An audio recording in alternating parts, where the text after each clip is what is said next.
Hi, so this is video 2. Michael home again, of course.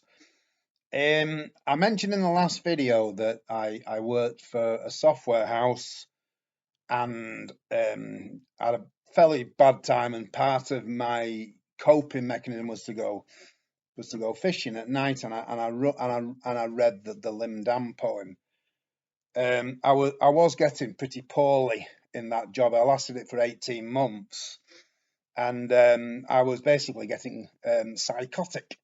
And so when I left that job with no job to go to, I got increasingly ill, and ultimately came under the attention of a psychiatrist. Thankfully, my parents paid for a private one, but when I was a little bit better, I got involved with the local state psychiatry service, and that was based in an old Edwardian hospital called Winwick Hospital, which was in Winwick, in near Warrington. They've sort of knocked it down now. They don't use mental asylums anymore after the care in the community and the increasing use of things like antipsychotic medication and whatnot. So in a way, I got involved with that service, that hospital, as an outreach person, and for a year I worked as a volunteer, and I met people. I was diagnosed with schizophrenia, actually, which was later changed, but I worked as a volunteer with people with manic depression and all manner of things. So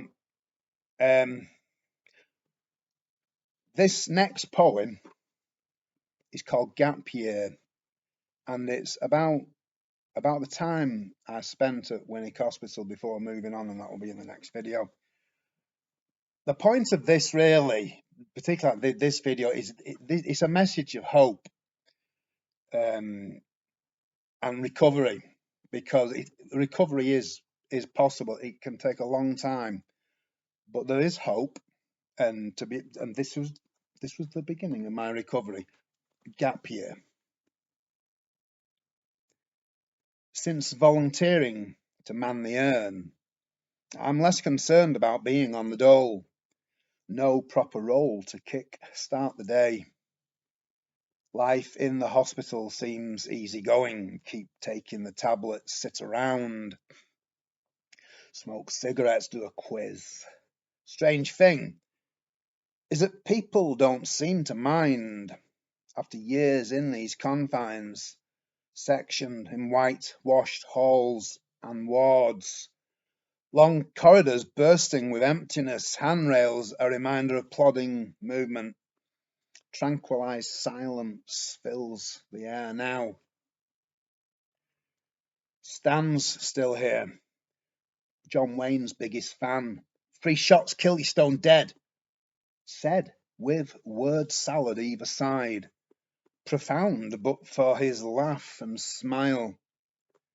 He seems happy to endlessly circle the hall. Bob's the man. Only heard him speak once. Under very mild duress, 4 cig brands in as many seconds. I smiled and gave him 2 regal. He normally used his hands. Karate chops meaning I want. The context telling what. Do away with words, refine routine. Over the years, the priorities are clear. Cigs, tea, food and sleep. In the hall with an urn nearby, tea. Else, sadly, smoke by elimination. What's to be said? Odd at first, almost a joke, when I asked Bob what he meant. Tea, coffee, orange? As he bent forward, chopping in pairs, with half-mast trousers, red braces and lips pursed. I was helped eventually, and coincidentally, Bob took 2 sugars. And I ask, what do they think about? Some have nothing to look back on.